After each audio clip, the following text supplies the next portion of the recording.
നിങ്ങൾ ഹോസ്പിറ്റലിൽ അഡ്മിറ്റായി കിടക്കുകയാണെന്ന് ധരിക്കുക. എന്തു ചെയ്യും? ഈശ്വരനാമം ജപിക്കാമോ? ജപിക്കാം. ഈശ്വരനെ ജപിക്കാൻ ഏറ്റവും നല്ല സമയമാണത്. കാരണം ഈശ്വര കടാക്ഷം എനിക്ക് അത്യന്താപേക്ഷിതമായി ലഭിക്കേണ്ട മുഹൂർത്തമാണത്. അതുകൊണ്ട് തന്നെ ഉള്ളിലുള്ള ആ പ്രാണന്റെ ശക്തിയെ യഥാരീതി ശരീരത്തിലേക്ക് ആവാഹിക്കുവാനും കഴിയുന്നത്ര വേഗത്തിൽ രോഗമുക്തിയെ പ്രാപിക്കുവാനും വളരെ ഗുണപ്രദമാണ്. അയ്യോ, എൻ്റെ കയ്യിൽ സഹസ്രനാമത്തിൻ്റെ ബുക്കില്ലല്ലോ, വേണ്ട, ബുദ്ധിമുട്ടില്ല, കാണാതെ ചൊല്ലുവാൻ അറിയില്ല എങ്കിൽ നാരായണ നാരായണ നാരായണ നാരായണ എന്ന് ജപിക്കും. അല്ലെങ്കിൽ ഓം ഹ്രീം ദും ദുർഗായേ നമ, അല്ലെങ്കിൽ ഓ ശ്രീ മഹാദേവിയേ നമ. ഇതൊക്കെ ജപിക്കാൻ ഒരു ബുദ്ധിമുട്ടുമില്ല. കഴിയുന്നത്ര നേരം അത് ജപിച്ചുകൊണ്ടേയിരിക്കുക.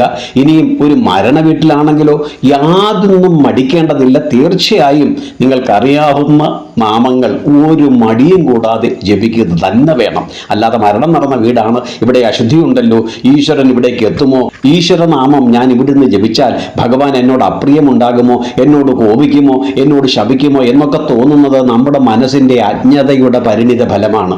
സർവേശ്വരന് കോപമേ ഇല്ല. സർവാത്മന നമ്മെ സംരക്ഷിക്കുന്നവനും സർവദാ ഒരു നിമിഷം പോലും വിട്ടുപിരിയാതെ നമ്മളോടൊപ്പം വർത്തിക്കുന്നതും സർവസന്തത സഹചാരിയായി എത്തുന്നതും ആ ബ്രഹ്മം മാത്രമേ ഉള്ളൂ. ആ ബോധം നമ്മൾക്കുണ്ടാകണം. അതുകൊണ്ട് ആശുപത്രി കിടക്കലാണെങ്കിലും മരണം നടന്ന വീട്ടിലാണെങ്കിലും ഇനിയും ശാരീരികമായ അശുദ്ധി ഉണ്ടെങ്കിലും ഒരു മടിയും കാട്ടേണ്ടതില്ല. ധൈര്യമായി ഈശ്വരനെയും ഈശ്വരിയെയും വിളിക്കുക. അവരില്ലെങ്കിൽ പിന്നെ നമ്മളില്ല. ഈ ദേഹത്തിൽ നിന്ന് ആ ബ്രഹ്മം എന്നുവരെ നമ്മെ വിട്ടു പോകുന്നു അന്നുവരെ കഴിയുന്നത്ര ഈശ്വരനാമം ജപിക്കൂ. ഭഗവാന് പ്രിയങ്കരരാകൂ. അതിലൂടെ ഭഗവാന്റെ കൃപയോടുകൂടി അടുത്ത ജന്മം ഐശ്വര്യകരമായ തലത്തിലേക്ക് എത്താൻ കഴിയട്ടെ. അതുമല്ല എങ്കിൽ പരിപൂർണമായ ബ്രഹ്മപദപ്രാപ്തി ആ സർവേശ്വരി നമ്മൾക്ക് നൽകട്ടെ. നമസ്തേ. സംശയങ്ങൾ നിരന്തരം നമ്മെ പിന്തുടരും. അല്ലെങ്കിൽ നമ്മൾ സംശയത്തിന് പുറകെ പരക്കം പായും. എത്രയേറെ അറിഞ്ഞാലും എത്രയേറെ ശ്രവിച്ചാലും വീണ്ടും നമ്മൾ സംശയിക്കും.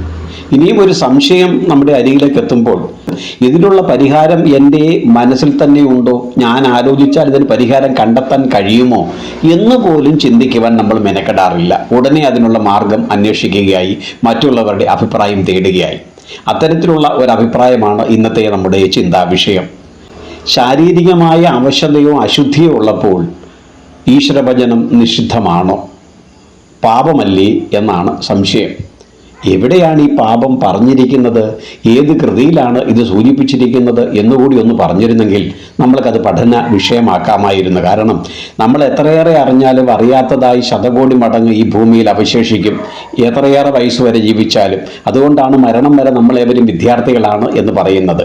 മരണം വരെ വിദ്യാർത്ഥികളായി നമ്മൾ മരിക്കുന്നതിന് മുമ്പ് എത്രയേറെ അറിഞ്ഞാലും അറിഞ്ഞതിൻ്റെ ശതകോടി മടങ്ങ് ഇവിടെ അവശേഷിച്ചിട്ടായിരിക്കും നമ്മൾ ഈ ഭൂമിയിൽ നിന്ന് പോകുന്നത്.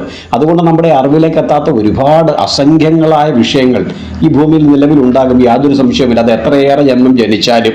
അപ്പോൾ പറഞ്ഞു വന്നത്, ശാരീരികമായ അവശതയും അശുദ്ധിയും ഉള്ളപ്പോൾ ഈശ്വര ഭജനം നിഷിദ്ധമാണോ? നിഷിദ്ധമാണോ അല്ലയോ, വേണോ വേണ്ടയോ എന്ന് തീരുമാനിക്കുന്നതിനെ അനുസരിച്ചിരിക്കും. എനിക്ക് ഈശ്വരനെ ഭജിക്കണം, ഈശ്വരൻ എൻ്റെ ഹൃദയത്തിൽ കുടികൊള്ളുന്നവനാണ്, ഈശ്വരൻ ഉണ്ണുന്നുമില്ല, ഉറങ്ങുന്നുമില്ല, കുളിക്കുന്നുമില്ല, നനയ്ക്കുന്നുമില്ല, ഈശ്വരന് രൂപഭേദ ഭാവ വികാര വിചാരങ്ങൾ ഒന്നും തന്നെയില്ല, നിരുപമനാണ്, നിർദ്വന്ദ്വനാണ്, നിർഗുണനാണ്, നിർവികാരനാണ് എന്ന് സദാ സർവനാമങ്ങളിലും വിഷ്ണുസഹസ്രനാമത്തിലും ലളിതാ സഹസ്രനാമത്തിലും ഒക്കെ നമ്മൾ നിരന്തരം ജപിക്കുന്നതാണ്. അങ്ങനെയുള്ള ദേവൻ എന്തെങ്കിലും അശുദ്ധി ഉള്ളതായി അറിയാമോ? എനിക്ക് ശാരീരികമായ അശുദ്ധി ഉണ്ടെങ്കിൽ, അവശത ഉണ്ടെങ്കിൽ കുളിക്കുവാൻ കഴിയില്ല എന്നാണ് നിങ്ങളുടെ വിഷയമെങ്കിൽ കുളിക്കണ്ട. ശരീരം മുഖം ഒന്ന് കഴുകിയോ ഇല്ലെങ്കിൽ കഴിയുന്നത്ര ഒന്ന് ശുദ്ധമാക്കി എന്ന് മനസ്സുകൊണ്ട് സങ്കല്പിച്ചുകൊണ്ട് ശാരീരികമായ അശുദ്ധി ഭഗവാന്റെ കടാക്ഷത്തിന് ഒരു തടസ്സമേ അല്ല. മറിച്ച് മാനസികമായ അശുദ്ധി ഉണ്ടാകാതിരിക്കുവാനാണ് പ്രത്യേകം ശ്രദ്ധിക്കേണ്ടത്. ശാരീരികമായി എത്രയേറെ അശുദ്ധി ഉണ്ടെങ്കിലും സർവേശ്വരൻ പൊറുക്കും. കാരണം ഭഗവാൻ ഉള്ളിൻ്റെ ഉള്ളിലാണ്. ശരീര സംബന്ധമായ ഒന്നും തന്നെ ഭഗവാനെ ബാധിക്കുന്നതേയില്ല. അതുകൊണ്ട് മാനസികമായി ശുദ്ധവും വൃത്തിയും വെടുപ്പുമുണ്ടെങ്കിൽ മറ്റുള്ളവൻ്റെ കുറവുകളും കുറ്റങ്ങളെയും പറ്റിയും ചിന്തിക്കാതെ, മറ്റുള്ളവരെ പരദൂഷണം പറയാതെ, അവഹേളിക്കാതെ, വെറുക്കാതെ, വെറുപ്പുളവാക്കുന്ന പ്രവർത്തികൾ ചെയ്യാതെ, ഏവരെയും ഈശ്വരാംശങ്ങളായി കണ്ടുകൊണ്ട് ഈശാവാസ്യമിതം സർവം എന്ന സമസ്ത ജീവജാലങ്ങളെ കണ്ടുകൊണ്ട് തന്നാൽ കഴിയാവുന്ന രീതിയിൽ പരിപാലിക്കുവാൻ ശ്രമിച്ചുകൊണ്ട് വർത്തിച്ചാൽ തീർച്ചയായും ഈശ്വരഭജനം നിഷിദ്ധമേ ആവുന്നില്ല. ഇനിയും നിങ്ങൾക്ക് അശുദ്ധി ഉണ്ടെങ്കിൽ ക്ഷേത്ര ദർശനം വേണമെങ്കിൽ നിങ്ങൾക്ക് അവോയ്ഡ് ചെയ്യാം, മാറ്റിവെക്കാം. എന്നാൽ ഈശ്വരനെ ഭജിക്കുന്നതിൽ അതും ഒരു തടസ്സമല്ല. പുലർകാലത്ത് നമ്മൾ കേൾക്കുന്നതല്ലേ തുഞ്ചത്തെ രാമാനുജൻ എഴുത്തച്ഛൻ തന്റെ ദിവ്യമായ തൂലികയിലൂടെ നമ്മൾക്കായി പറഞ്ഞു തന്നത്? ഋതുവായ പെണ്ണിനും ഇരപ്പനും ദാഹകനും പതിതനും അഗ്നിയെ അജനം ചെയ്ത ഭൂസുരനും ഹരിനാമകീർത്തനം ഇത് ഒരു നാളും ആർക്കും ഉടൻ അരുതാത്തതില്ലേ. ഹരിനാരായണായ നമ എന്ന് കൃത്യമായ അറിവിൻ്റെ തുറവിടങ്ങൾ പറഞ്ഞു തരുന്നു. ആർക്കും ജപിക്കാം. മാനസികമായ അശുദ്ധി ഉണ്ടാകാതെ ഈശ്വരാംശമാണ് സർവവും എന്നെ ഈ വിശ്വപ്രകൃതിയിലേക്ക് എത്തിച്ചിരിക്കുന്നതും ഇവിടുത്തെ ഐശ്വര്യങ്ങൾ ഭുജിക്കുവാൻ എനിക്കുള്ള അവസരം തന്നിരിക്കുന്നതും ഒടുക്കം എന്നെ അവിടുത്തെ പാദധാരണകളിലേക്ക് ലയിപ്പിക്കുന്നതും ആ സർവേശ്വരനാണ്. അതുകൊണ്ട് എൻ്റെ ഓരോ പ്രവൃത്തിയും കണ്ടുകൊണ്ട് എൻ്റെ ഉള്ളിലിരുന്നു കൊണ്ട് എന്നെ സർവദാ വീക്ഷിക്കുന്ന ആ സർവേശ്വരൻ്റെ ഇഷ്ടത്തിന് വിരുദ്ധമായി ഒരു അധാർമികമായ ചിന്തയോ പ്രവൃത്തിയോ ഒരിക്കലും ഞാൻ ചെയ്യില്ല. കഴിയുന്നത്ര ഭഗവാന്റെ നീതിക്കനുസരിച്ച് വർത്തിക്കുവാനും ഈശ്വരന് പ്രിയങ്കരമായ കർമ്മങ്ങൾ ചെയ്യുവാൻ ഈശ്വരൻ എനിക്ക് തന്ന ഈ അവസരത്തെ കൃത്യമായി വിനിയോഗിക്കുമെന്നും ശാരീരികമായ അവശതകളും ശാരീരികമായ അശുദ്ധി ഉണ്ടെങ്കിലും ഈശ്വര ഭജനത്തിൽ ഇതൊന്നും നിഷിദ്ധമല്ല എന്ന ബോധത്തോടുകൂടി അവനവൻ തന്നെ സ്വസ്ഥമായിരുന്നു മറ്റുള്ളവരെ കാട്ടുന്നതിന് വേണ്ടിയിട്ടല്ല, വിപ്ലവം സൃഷ്ടിക്കുന്നതിന് വേണ്ടിയിട്ടല്ല, മറിച്ച് ഉള്ളിലുള്ള ഹൃദയ ചൈതന്യ സ്വരൂപനായ ഭഗവാനോടോ ഭഗവതിയോട് താതാത്മ്യം പ്രാപിക്കുന്നതിനും ആശയവിനിമയം നടത്തുന്നതിനും ഉള്ളിലുള്ള ശക്തിയുടെ അളവിനെ യഥാരീതി ബോധ്യപ്പെടുത്തുന്നതിനും ഇത്തരത്തിലുള്ള ശാരീരികമായ അശുദ്ധിയോ അവശതയോ രോഗബാധകളോ ഒന്നും ഒരു തടസ്സമല്ല. മറിച്ച് നിങ്ങളത് ചെയ്യാതിരിക്കുമ്പോഴാണ് തെറ്റായി മാറുന്നത്. അതുകൊണ്ട് ശാരീരികമായ അശുദ്ധിയാകട്ടെ അവശതയാകട്ടെ ഒരു മടിയും കാട്ടേണ്ടതില്ല. ധൈര്യമായി തന്നെ ഈശ്വരനാമം ജപിക്കാം.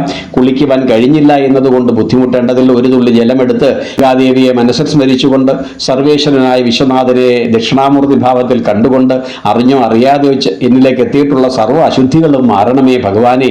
എനിക്ക് ശാരീരികമായി കുളിക്കണമെന്ന് ആഗ്രഹമുണ്ട്, പക്ഷേ എൻ്റെ നിലവിലെ അവസ്ഥ മോശമാണ്. സർവേശ്വര, അങ്ങയുടെ നാമം ജപിക്കാതിരിക്കുവാനും കഴിയുന്നില്ല. അതുകൊണ്ട് അടിയൻ ചെയ്യുന്നത് അവിവേകമല്ല എന്ന് അടിയൻ ഉറപ്പുണ്ട്. അങ്ങയ്ക്കും അതേ രീതിയിൽ തന്നെ ആയിരിക്കുമുള്ളത് പരമ്പൊരുളെ എന്ന് ചിന്തിച്ചുകൊണ്ട് ധൈര്യമായി ജപിക്കൂ. ഒരു തടസ്സവും ഉണ്ടാകില്ല.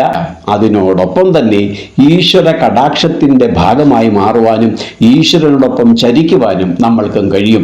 ഒരു നിമിഷം പോലും മറന്നു പോകാതെയും വിട്ടുപോകാതെയും ബന്ധം അറ്റുപോകാതെയും ഈശ്വര കടാക്ഷത്തിലൂടെയാണ് നമ്മൾ സഞ്ചരിക്കുന്നതെങ്കിൽ സർവ സങ്കടങ്ങളിൽ നിന്ന് ആ സർവേശ്വരൻ നമ്മളെ പരിപാലിക്കും. 100% അക്കാര്യത്തിൽ ഭഗവാൻ ഉറപ്പ് നൽകുന്നുണ്ട്. മറ്റൊരു വിഷയവുമായി വീണ്ടും കണ്ടുമുട്ടുന്നത് വരെ പ്രിയമിത്രങ്ങളെ, ഏവർക്കും നമസ്കാരം. ഹരിയും.